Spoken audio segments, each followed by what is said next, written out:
Good afternoon. Good afternoon, Dr. Gofman, Dr. Azizi.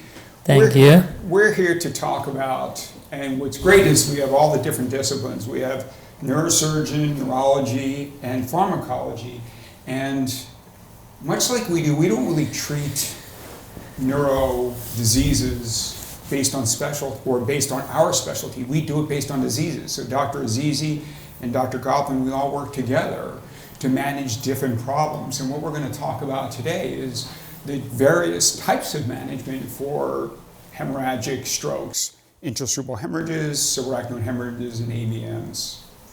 I'm Dr. Ken Liebman. I'm a comprehensive cerebral vascular neurosurgeon and the surgical co-director in the ICU and the vice chair of GNI and neurosurgery.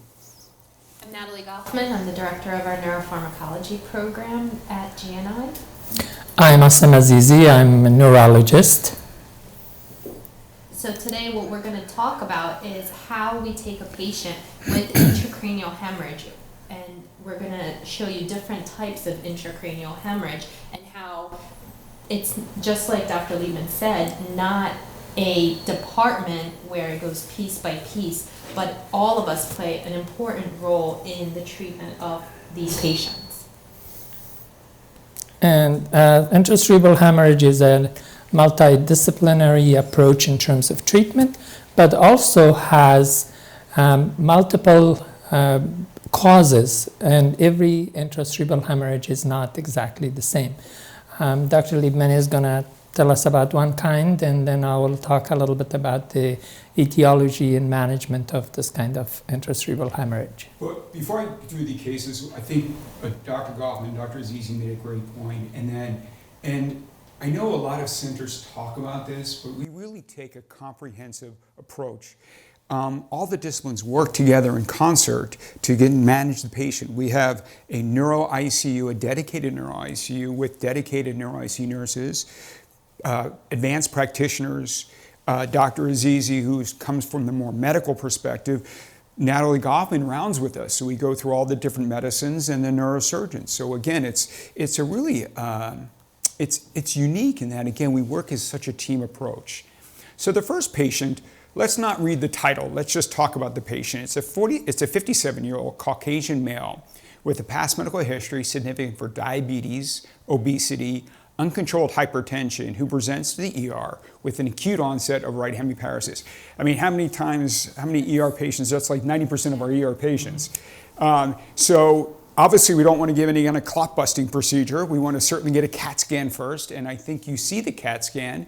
You see a hyperdensity in the basal ganglia region on the right side. And the first thing we start talking about is, what do we do next? And this patient, I think we have this patient on an antiplatelet. The patient's on aspirin in addition to the other medicines you see. So the first thing we think about is, do we need to reverse the antiplatelet action of the aspirin? Right. So again, what you guys have noticed is there's a theme here. We always suspect stroke, but stroke, as we all know, is not just an ischemic stroke, and this is the perfect example where we break off and we say this is the hemorrhagic part of our algorithm, and where we're going to go with treatment that is so much different than an ischemic stroke. But the part that's the same is the first thing we do is we always get our imaging to know what we're dealing with, and then we go into our history. And that's really important because understanding why this thing came about is an important piece of the puzzle. So this kind of bleed usually happens in the brain because of high blood pressure. But there are other things also. In a patient who is 90-year-old and the blood is slightly more to the surface of the brain, you think of an amyloid angiopathy. The reason for this kind of bleed or a stroke to turn hemorrhagic is because the vessels in the brain, either small arteries or small veins, become friable, and they, during either an episode of hypertension or other reasons, they bleed. And that bleed is sometimes slow, sometimes it's fast, and can be a blood clot. The other type of bleed that happens in this is that someone has a stroke in that area, a ischemic stroke. And that ischemic stroke, because the tissue becomes dead and necrotic, it becomes hemorrhagic. And when that tissue becomes hemorrhagic, then you see a bleed instead of a plain stroke. And in this case, obviously, you cannot do a clot buster. You want to do the reverse of that, because if someone has been on aspirin, then what are you going to do with it? And Natalie is going to talk to you about that.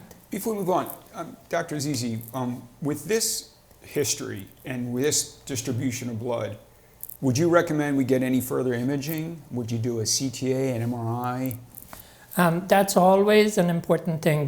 With this kind of distribution, I probably would say, well, it's 50-50. It's not an aneurysm because it's in the core of the brain. An aneurysm usually because the way the blood vessels are constructed around the brain, it's, if you can imagine, each hemisphere of the brain is in a basket of arteries. And aneurysms occur on those baskets that's mainly on the surface of the brain. Sometimes they can go through and bleed inside, but mostly if the blood is in the core, that's what's called spontaneous intracerebral hemorrhage, which is a different entity than an aneurysm or other type of things. And as a consequence, the treatment is going to be a little bit different. Right. But for sure, in order to rule out that there is no, for example, AVM or another vascular malformation in the core of the brain, you will do the proper workup to make sure it's the due diligence to make sure, find out what's the etiology of the bleed.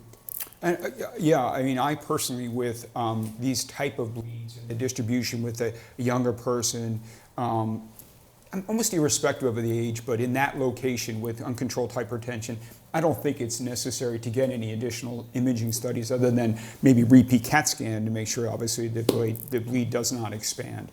So, as we mentioned, we have a dedicated neuro ICU, and this patient's admitted to our neuro ICU, and our team congregates, and we establish intracranial hemorrhage, a score, and then we try to manage the patient medically. So let's talk about, Natalie, let's talk about the antiplatelet. What should we do for because the patient's on aspirin? That's a great question. So if you ask me, you know, what do I do for this patient? They've been on aspirin. My first question back to you would be, well, do you plan to take them to the OR? Great question. And because that makes a huge difference. Yes. You know, we oftentimes say, well, the patient's on antiplatelets. My knee-jerk reaction is to give platelets. Right. Unfortunately, what we found is that's not the best option, especially for our patients that we don't take to the OR. We've actually found worse outcomes for those patients. And that's why the first question should always be, are you going to the OR? And if the answer is yes, absolutely, I need to take the patient, then I would say platelets and DDAVP. Well, if you asked me that question, then I would say you don't know me very well now.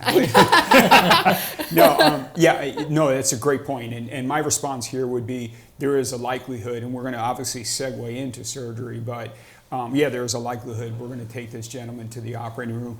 Maybe not immediately within the first 24 hours, but there is a chance if he gets worse or if the bleed expands. Right, and so because this patient was on aspirin, because it's non-reversible, we would give him platelets in addition to DDAVP due to your plan of taking him to the OR. If you were to say, you know, this is a smaller bleed, right, this is not something I'm planning to operate on at any point, I'm just gonna let it ride out, then I would say we really need to hold the platelets at this point. It's not gonna be beneficial to the patient. We can give them a dose of DDAVP and see how they do, and then medically manage the patient from then on.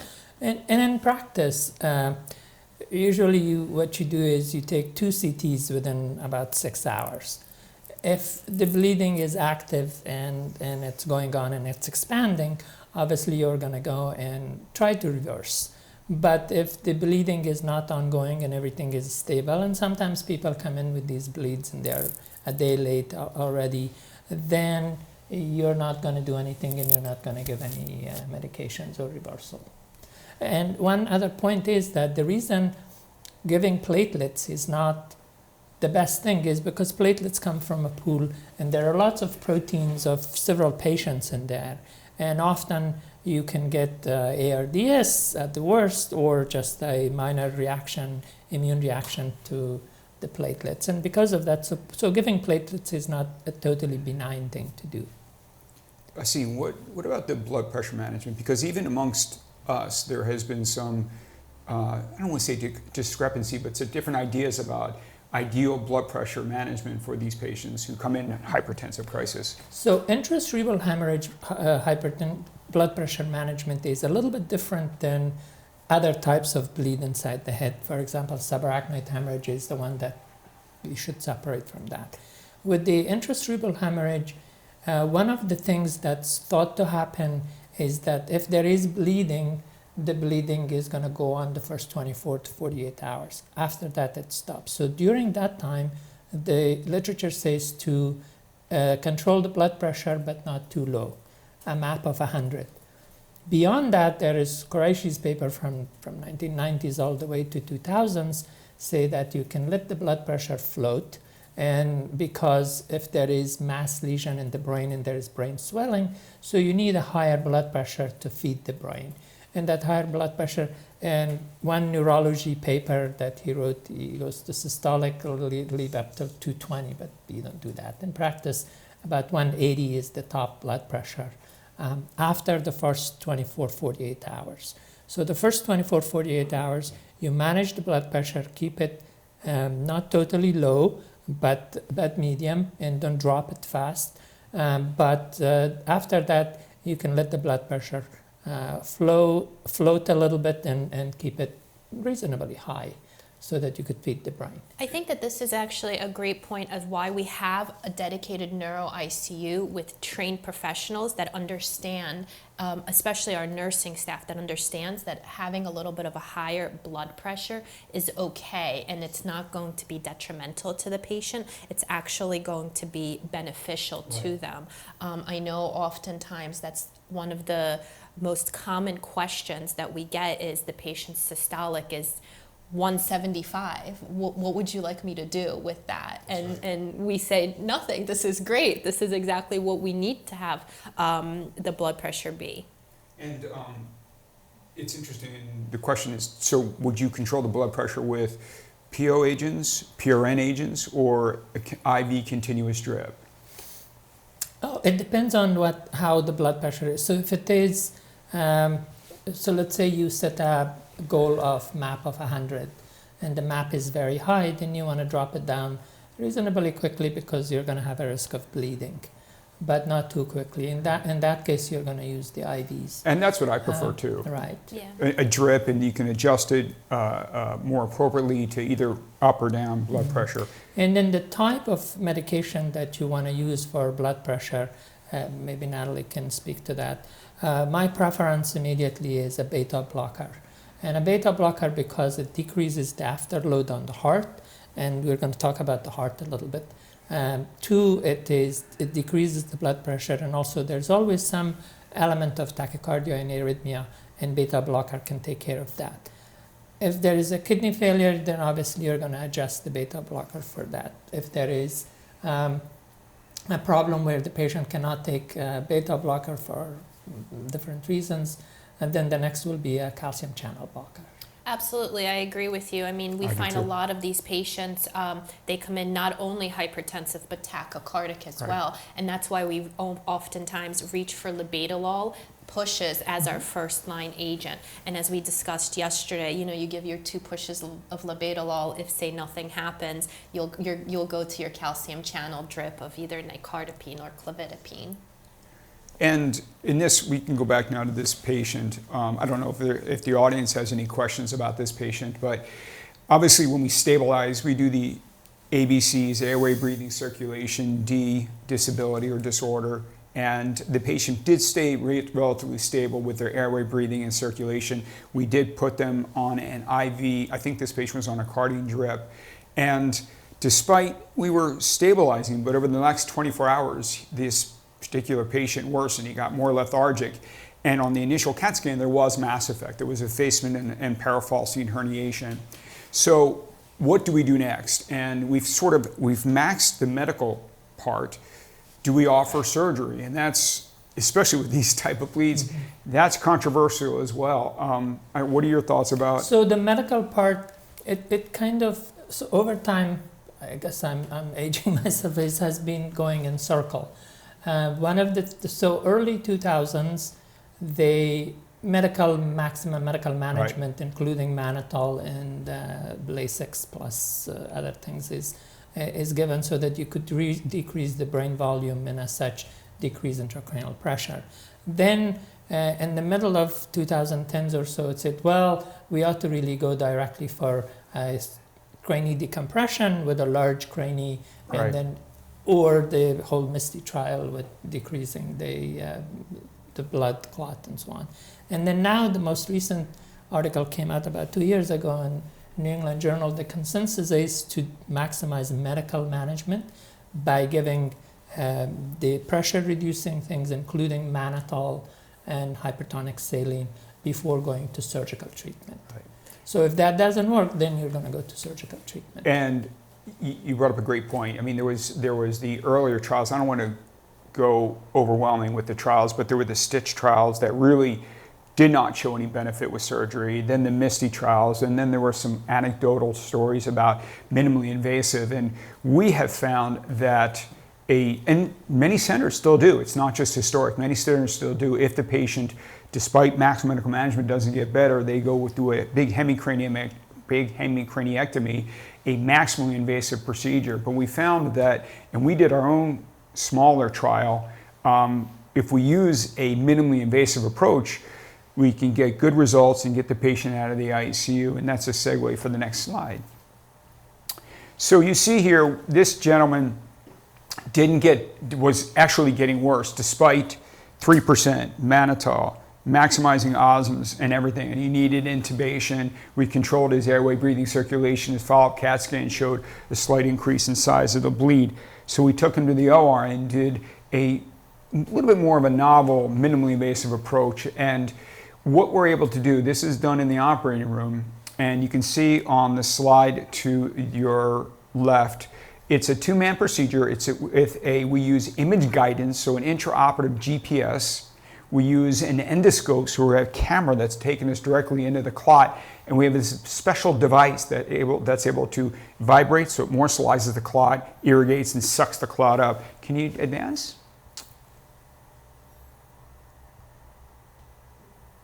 Do you have the? And then there's a movie of us where it's a two-man procedure. That's the only thing that was a bit cumbersome with this endoscopically assisted aspiration system. So, and can you advance it?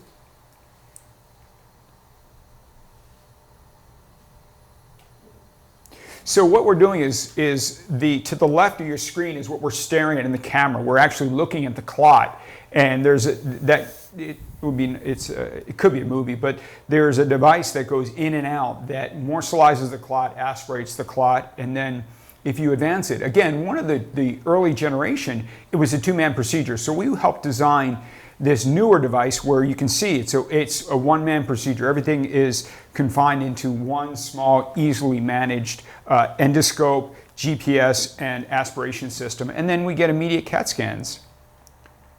And you can see the pre is to the left, post. Other examples, pre is up top, post. So we were able to get wonderful clot evacuation, reduced mass effect. So, and we compared this to our patients who actually did larger craniotomies, and they had shorter ICU stays, shorter hospital stays, and we were looking at outcomes. So kind of like a jackhammer inside the brain. It's a minimally invasive jackhammer that doesn't really vibrate too much. That's Dr. right. Azizi, could you comment not on the surgical part of this, but we mentioned Mannitol and Lasix versus hypertonic saline. And there's always controversy, I think, of going back between what is the preferred method for treating intracranial pressure and for relieving some of this mass effect. Is it going to be Mannitol or hypertonic?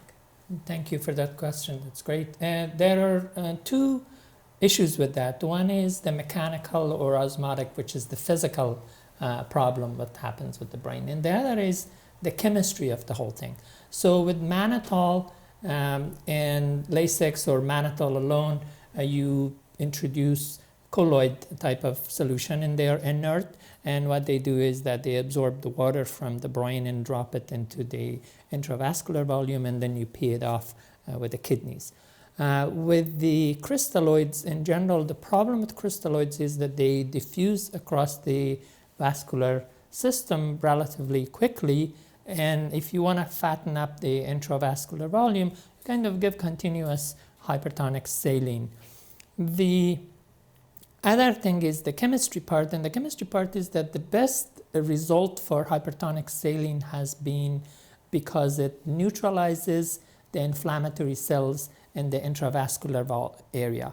And by neutralizing inflammatory cells, you decrease the damage in that manner. So hypertonic saline has two types of effects in the brain. One is that it increases your intravascular volume, and two, it decreases your inflammation. And the third is that with this kind of bleed, usually you have an endocrinological effect, and that endocrinological effect is atrial natriuretic factor, that by squeezing the heart, you spill sodium. And most of our patients who come in the ICU, they are hyponatremic. And by giving hypertonic saline, you normalize the sodium, you decrease inflammation, and you also hopefully increase the vascular volume. The mannitol is sort of a hit and go, and you increase the intravascular volume, but then it gets out of your system very quickly.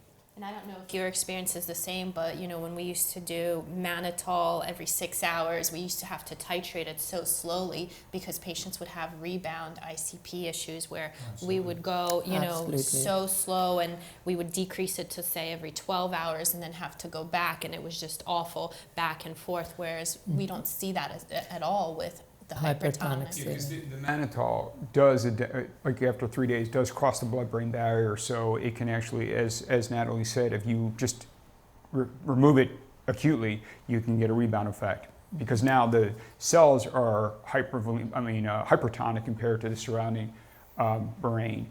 The name of the handheld device is the Artemis I. That's the name of it. I was trying to keep names and companies out, but it's the Artemis I. That was a question from the audience. And then any publications, in terms of its safety, not so much outcome, but safe. It is a safe procedure, yes.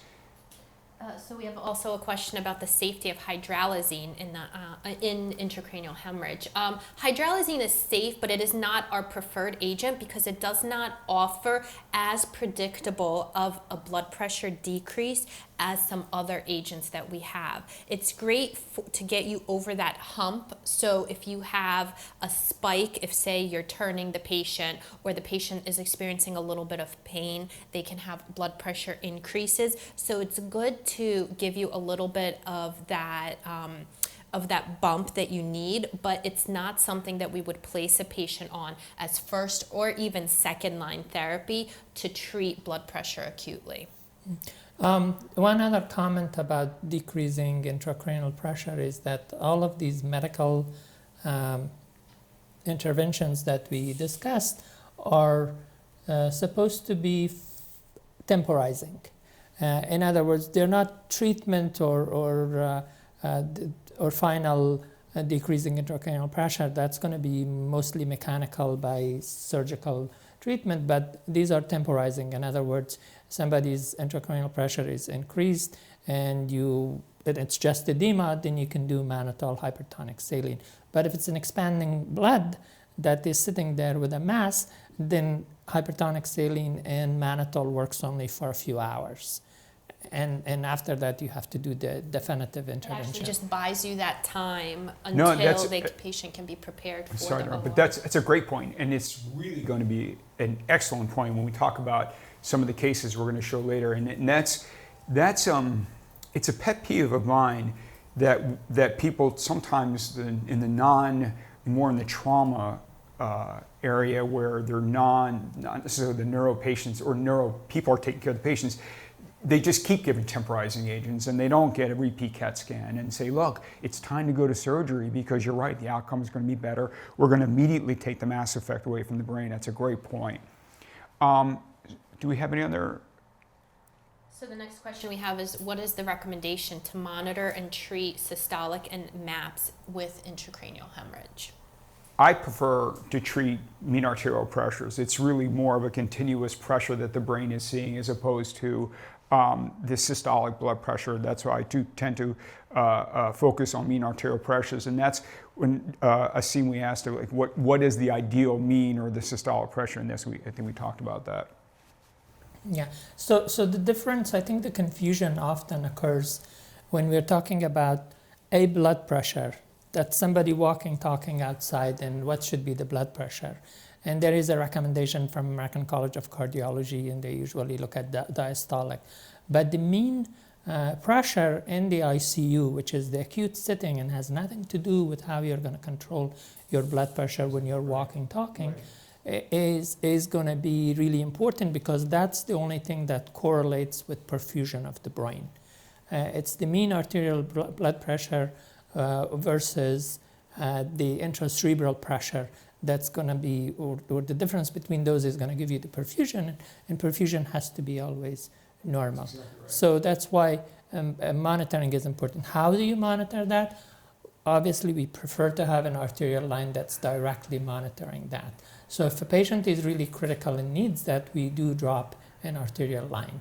If the patient is reasonably okay and the blood pressure is controlled by regular cuff pressure, then you don't need an arterial line.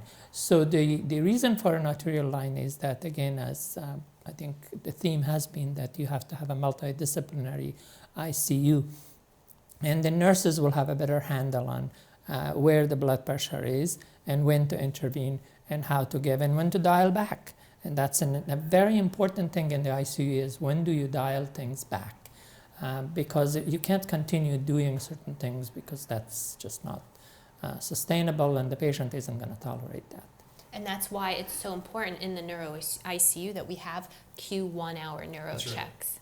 So again, it's just something that because we have the experienced nurses, because we have the dedicated teaching and staff for all of this, we know that there are eyes and ears, and that's what's going to happen. The nurses, the critical care nurses, are an integral part of our team, and they're part when we do our multidisciplinary rounds. I mean, they're involved and they participate. They need to. A question was asked about minimum or maximum size for surgical consideration. Before I give that answer, or I should say part of the answer is, there are certain numbers that we get concerned, greater than 30 cc's, less than 30 cc's, but it's the degree of mass effect, the location of the bleed, meaning is it in the posterior fossa, how is the patient in extremis? I mean, so there's a multitude of factors that we utilize when thinking about or taking patients to surgery. And as Dr. Azizi mentioned, maximal medical management is patients do better. And if we can get away with that, obviously, if the patient's not in extremis, then that's our goal. I think we can move on to the next. The next patient, I can't even read. The font is too small. So Natalie, why don't you do that? We have a 48-year-old black female with a past medical history of hypertension and DVT, presents with worst headache of her life. So pay attention, worst headache. That's your key sign. And a left hemiparesis. She does smoke 1 pack per day and is on warfarin for her DVT. So worst headache of her life, she's on warfarin, and she's a smoker. So do you guys think out there in the audience, you should push subarachnoid hemorrhage every day of the week and twice on Sundays, and the CAT scan I think is up, and you see the hyperdensity within the subarachnoid space and the surrounding the brainstem, going out the sylvian fissure, interhemispheric fissure. So Ausim, and you can certainly help me chime in. When we look at a CAT scan, obviously we're looking what the pathology certainly helps us guide us toward what the pathology may be, but we're looking at other things as well. Obviously, if the patient is lethargic, does the patient have hydrocephalus, which is a complication or problem associated with subarachnoid hemorrhage? The patient had a hemiparesis, although I think it was pretty mild. Does the patient have an intracerebral hemorrhage associated with it causing mass effect? So, like we do with everything, we start with the A, B, C's, and D's, and we admit the patient to our ICU. And then in terms of subarachnoid hemorrhage, We ought to remember also again about the etiology. From a statistical perspective, when you bring people in and look at subarachnoid hemorrhage, the most important or the highest number in terms of etiology of subarachnoid hemorrhage is trauma. People bang their head and they get subarachnoid hemorrhage trauma, even though that's usually with subdural, but in a board exam, trauma is important. Second is aneurysmal, and a third is this really weird entity called perimesencephalic bleed that we don't know exactly why that happens.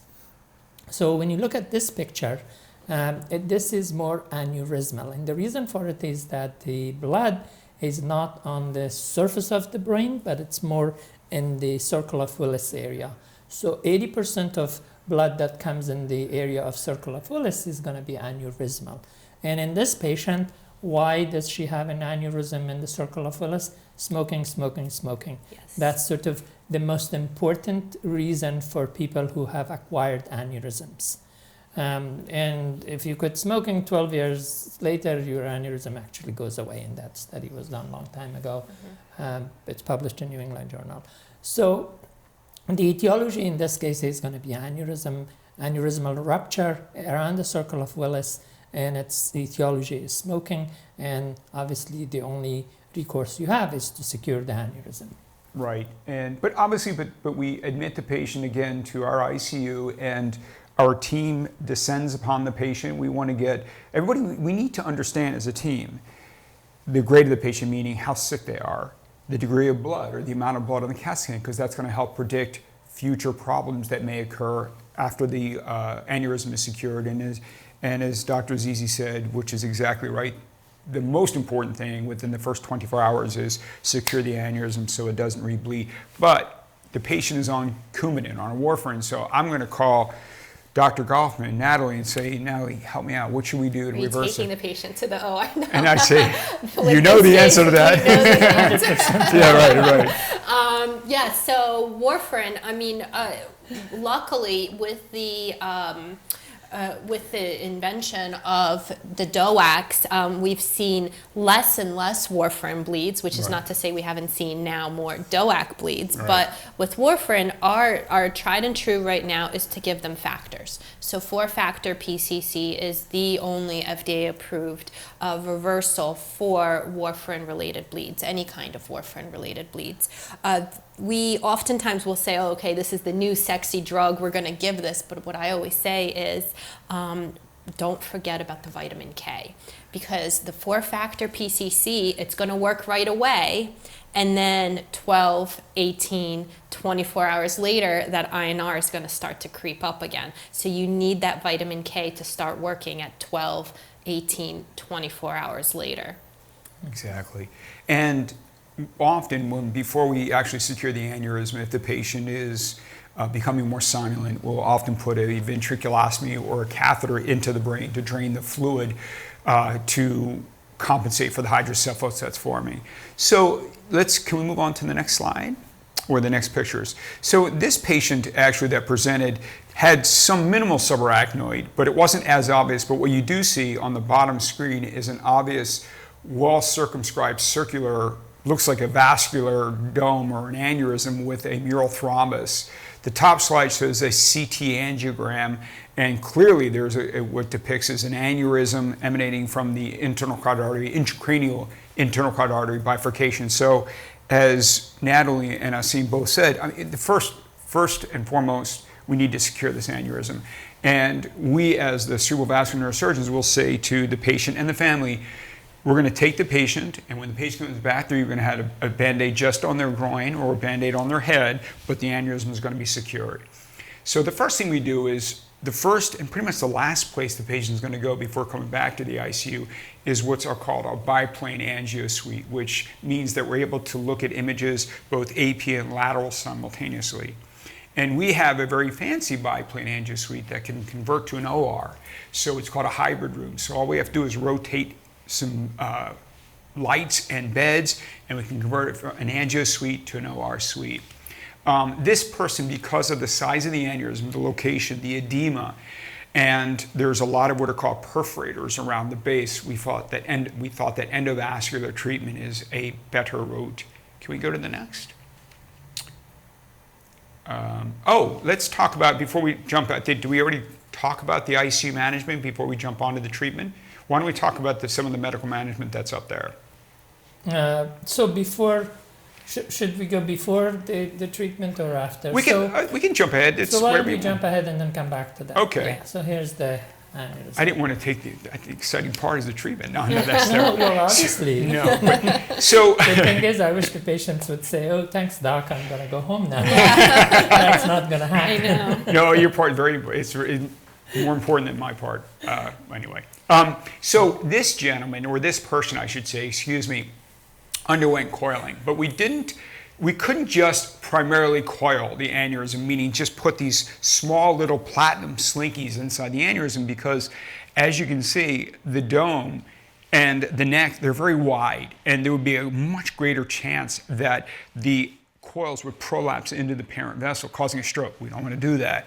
So what we did was we actually went from the contralateral side, went across the anterior communicating artery complex, and with stents, and I think can you click the next? So the boxes highlight, in the next one, the boxes highlight the stent emanates from one box to the other, so it reconstructs that internal carotid artery. And then we went up on the same side and did the coiling, and you can see the top right is the post-treatment. Pre-treatment left, post-treatment right. So this patient with endovascular treatment, we were able to get great results. But I jumped ahead because the team that's taking care, the surgical team, neurosurgical team that's taking care of these patients, we offer all the armamentarium. So we have the ability to do everything and anything. So we create a treatment plan that's best for the patient, not for us, because I say it all the time, if all you have is a hammer, the whole world looks like a nail. So we contemplated all the different ways to approach this, and we thought that endovascular treatment with the coils and the stents was a safer way. And then I have here, this is just an example of, and I hope it deploys. The stent that we use, I'll just slow down out so that we can get a picture, is a self-expanding stent. So here's the tip. Can you see that well? And as you push,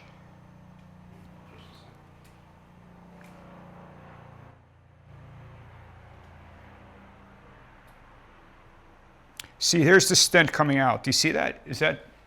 And the stent is self-expanding. So as it advances out of the catheter, it expands. And that's the type of stent we use. I'll put this back down. As opposed to sometimes in cardiac where it's a balloon-mounted stent. So these are what are called self-expanding stents. As you advance it out of the catheter, it expands. Thank you. Okay, great. So what we talked about so far is that this patient came in, had a bleed. We discovered that this was an aneurysm, and the aneurysm was because of the smoking, and the stent was done, and whatever magical thing that Dr. Liebman is doing took care of the aneurysm, and that's done. And you saw the magic, and literally it is magic to do that. The next step is that an aneurysm is not just a securing of aneurysm. It requires a prolonged care. After the aneurysm is done, the FAAN begins. And the FAAN is because there are complications as soon as you secure the aneurysm. Those complications can be categorized into three. There is intracranial pressure, which is the most important thing. Because you have blood aneurysm, all regulation of the cerebral vessels are out. So the intracranial pressure increases usually with the bleed. Number two, you have to maintain the blood pressure properly because of that. Number three is the whole issue of vasospasm. Because there is blood all around the vessels and arteries in the brain, as the blood breaks down, the main component that causes the spasm on the arteries is hemoglobin and potassium. So those two components, after breakage of the red blood cells around the vessels, causes those vessels to go into spasm. And then the last one is seizures, because you have blood around on the surface of the brain, you immediately can have seizures. these. So each one of those, as we talked about some of those earlier, the intracranial pressure has to be medically and surgically managed, and EVD often is useful to drain some of the fluid from the CSF compartment and decrease intracranial pressure. Also monitor the pressure itself. For the vasospasm, that's another whole tricky thing. So if there is vasospasm, the medical treatment it has always been the triple H therapy. That's hypertension, hypervolemia, and hemodilution. So the 3 H's. And by doing that, the aneurysms often, they don't go. But the important thing right now is that as soon as we discover that there is a spasm, you go back into the angio suite, you balloon angioplasty and give some medication to decrease the spasm. That's much more useful than giving medical therapy for these patients. Seizure, you always prophylax. I always argue with Dr. Liebman about how long you need the prophylaxis. It's true. My thing usually is to continue this for a few months until we completely settle down and then give the decrease or stop the seizures. But neurosurgeons usually leave him for 7 days and take him off, and then 2 weeks later the patients come with seizures.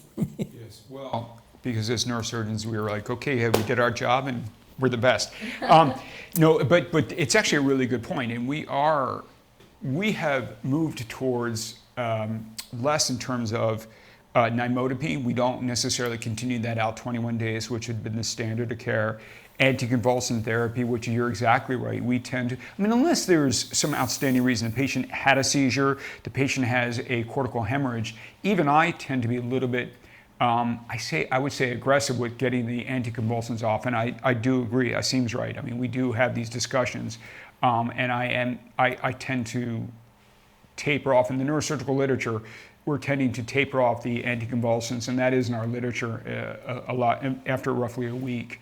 So I think with the anticonvulsants, it's a great point, and it's not. It's all about the conversation, because if you go back to the literature, what was the medication that was studied most of all, and what caused us this push to stop it? It was the phenytoin. Yeah. Mm-hmm. And we all know phenytoin was the original medication. It was the one that we used for everything. It was in the water in neuro ICUs. Sure. But we also know that it's not the best medication. It's extremely sedating. It causes cardiac issues. It has a ton of drug-drug interactions. And there was always this push to get it off as soon as possible because of the negative side effects that the patients were experiencing from the medication over the actual having a seizure. So now with more newer medications, so we've got the levetiracetam, the leucosamides of the world, I would be very interested to see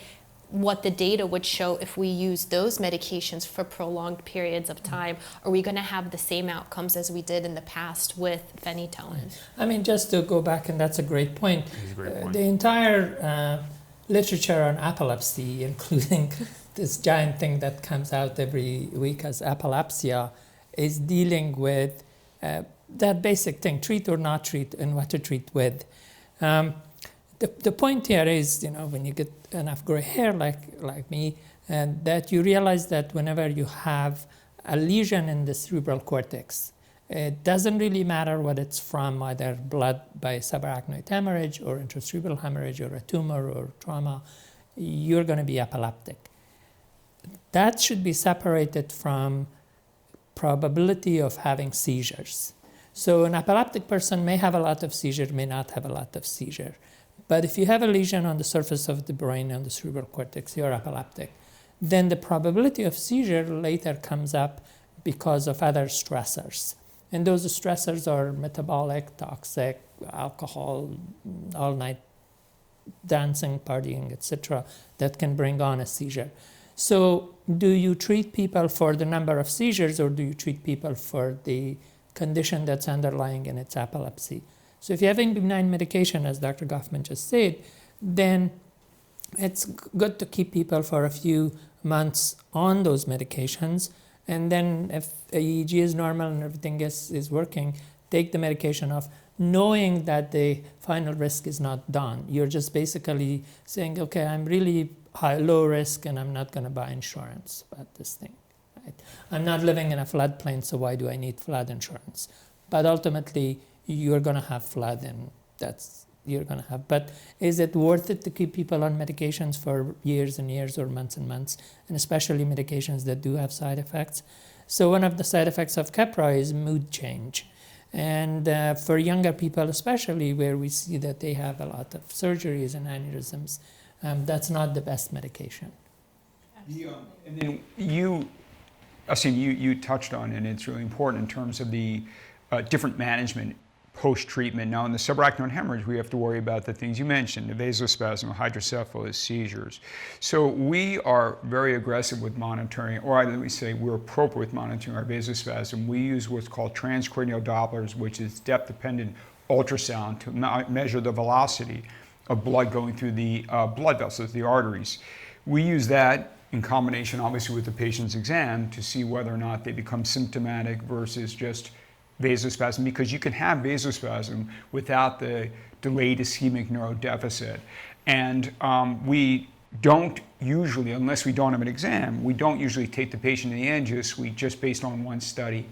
But our protocol is, if the patient starts to have symptoms, and as you mentioned, we do the medical management first. We elevate the blood pressure, we make sure the patient's volume is repleted, and then within 2 hours, if the patient, really more an hour and a half, because we try to get them into the angio suite within 2 hours, if the patient doesn't improve with 1 hour, we're starting to mobilize our angio team to bring them to our angio suite, because vasospasm is a stroke. So obviously, and I think we've already talked about stroke treatment, the quicker to get the vessel open to maximize perfusion of the brain, the better. So the literature, the older literature in terms of mechanical angioplasty is the time was ridiculous. So again, we found that within 2 hours, you get better improvement. So we'll take them to the angio suite and put a balloon in to open up those vessels. And I think that it was a question about treatment post-subarachnoid hemorrhage. And so we monitor for all the different problems. So when patients wake up and you see them after in your outpatient setting, a lot of these patients, they come in and they say that they have headache. So what do we do in those situations? So we're past the acute phase of treatment, right, and now we're on to follow-up. How do you both treat headache in subarachnoid hemorrhage? Well, it's a great question, and it's a pretty common problem I'll talk with Dr. Gofman and say, where do you think we ought to go? But in terms of the acute setting, we'll give them steroids because, as Ausim said, blood is not only is it a problem, it's an irritant. So it irritates the meninges, so the steroids help the inflammation. And then we'll give them various cocktails in terms of post-treatment. But, it is a problem. It's a non-uncommon problem. My go-to pharmacological treatment is valproate or Depakote. Usually 500 milligrams twice a day without loading and not necessarily following the levels for it is you escalate that to 1500 milligrams a day or so, and it can help.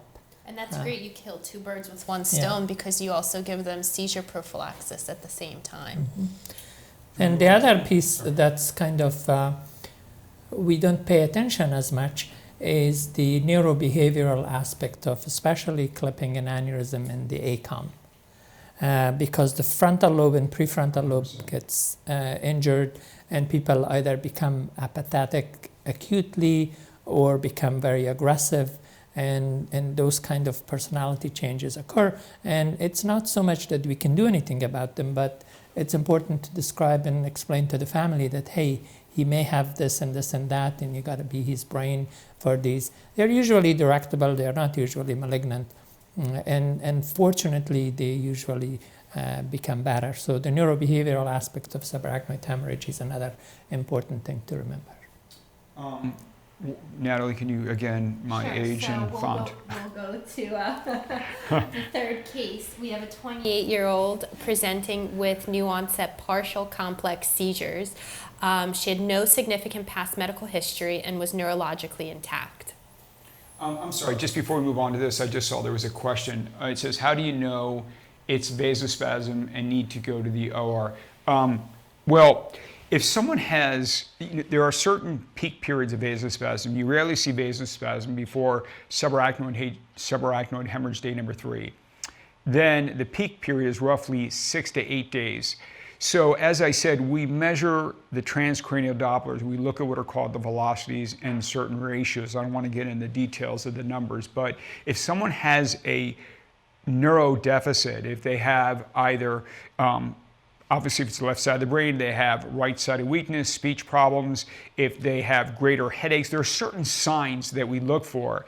We will get a CAT scan. If the CAT scan's negative and the patient does not look like they're having seizures and we look at the electrolytes, then we consider vasospasm. Vasospasm is what we consider until proven otherwise.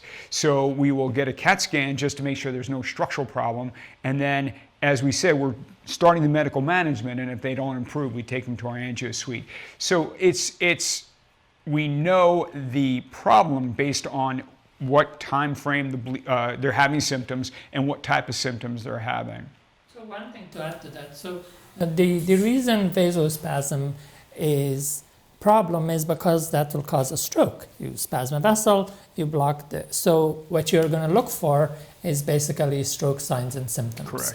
So TIA or stroke, any kind of TIA or stroke, and since the patient is kept in the ICU, then you know that, and they're checked every hour, then you know that they had a stroke, and that's the time to take him to angio suite and give him balloon angioplasty. Yeah, before the stroke is complete. Yeah. Before the right. stroke is complete. Right. That's so the symptoms and signs. So you treat them exactly as you do in a very hyperacute stroke. Exactly. And how many days of TCDs do we do?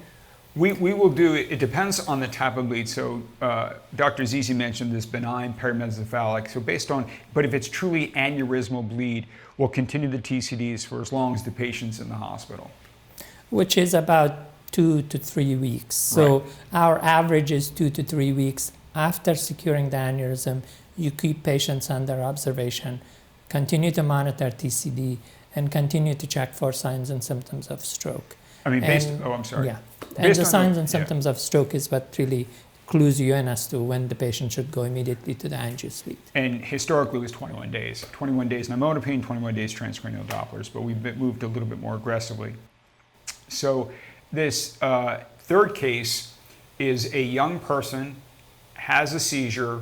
The CAT scan is the lower right corner, and you can see this hyperdensity and acute bleed in the right temporal lobe. And it's a young individual. The bleed is conal shaped, extends from the cortical surface, abutting the ventricle. This is an AVM, arteriovenous malformation, until proven otherwise. The top screen and to the left are MRIs that clearly show these what are called flow voids. So the blood flow is going so rapidly through the AVM that it's not creating a signal. So it creates this void of signal, and it's called flow voids. It's an indication of blood vessels, that there's blood moving rapidly through this abnormality. So again, much like we've done with all the cases prior, the patient is evaluated. If the patient's on blood thinners, we need to talk about what to do in terms of reversing them. The patient's brought to our intensive care unit, and we start the medical management, again, A, B, C, Ds. And now in this situation, much like an aneurysm, we need to look at the blood vessels, right? And so the best way, yes, we can do CAT scan angiography, magnetic resonance angiography, and that would be very appropriate. So, but this was a time where we brought the patient directly to our angio suite, and we did an angiogram to then come up with the treatment plan. So you can see the bottom screen. This is a right internal carotid artery injection. You see very engorged vessels, the middle cerebral artery going into this nidus, or this tight collection of abnormal vessels, and then you see what are called early draining veins, meaning that when you do an angiogram, you don't want to see a vein during the arterial phase. So if you do that, that's a concern. There's a fistulous connection. And that's, sure enough, that's what this person had. So much like every vascular problem, we come up with a treatment algorithm that's ideal for the patient. There are various things. If it doesn't rupture, sometimes we don't offer treatment if the patient just presents with headaches. If it does bleed, then, in a young individual certainly, then treatment is indicated, and we consider surgery, we consider embolization with certain types of embolisates, a combination or radiosurgery. So in this situation, and I don't want to take too much time, we embolized, we injected some agents, and then we took it out. We took out the AVM, and the top angiograms are post-treatment, so you see it's gone. We do an angiogram during the procedure, so we confirm that we excised it completely. Is there anything different we would do medically for AVM patients? The AVM patients in general, so an AVM can bleed in multiple compartments. By compartments, I mean that you can bleed inside the brain intraparenchymal, like we discussed with the first case. There could be subarachnoid hemorrhage, like the second patient we discussed, or there could be blood in other different areas. So depending on which compartment the larger amount of blood is, then the treatment is going to be different for those. The rest of the treatment is essentially the same as what we discussed for the other two. The only other sequelae for these kind of patients is that this is the kind of patient that you want to keep, and they're going to need 2 anti-epileptics, and they need to be on them. and they're gonna have to be on anticonvulsants for a long period of time, indefinitely at the beginning. I can't agree more. Absolutely. So we have another question coming in, and I'm just stalling to the next case because we have about 4 minutes left, so we can discuss questions. Is when to order EEGs for any of our cases? When's the most appropriate time? So first of all, the reason to order an EEG is to know why are you ordering an EEG. The assumption is that the patient is semi-comatose and you want to rule out non-convulsive status epilepticus in an ICU patient. And the non-convulsive status epilepticus presents often with hyperautonomia. So there are some clinical things that you can actually do. So a good physical examination is going to tell you whether the patient is seizing or not. And one of the major things is that to look at the eyes, and if the pupils are blown, then you know that the patient is probably seizing and you should order an EEG and take care of that. But to begin with, you already have patients on sedation, you already have anticonvulsants on board regardless, and the dialing up a little bit of sedation, that's the best treatment for an acute seizure. So EEG in general is not 100% useful in terms of guiding your treatment, but if you just want to know, yeah, we can do that. I found that very much so what we discover with non-convulsive status epilepticus is those comatose patients on the floor even, that they just can't wake up, or they come in and we're not really sure, they're in the emergency department, we're not really sure what's going on with them. Look into your eyes. Yes.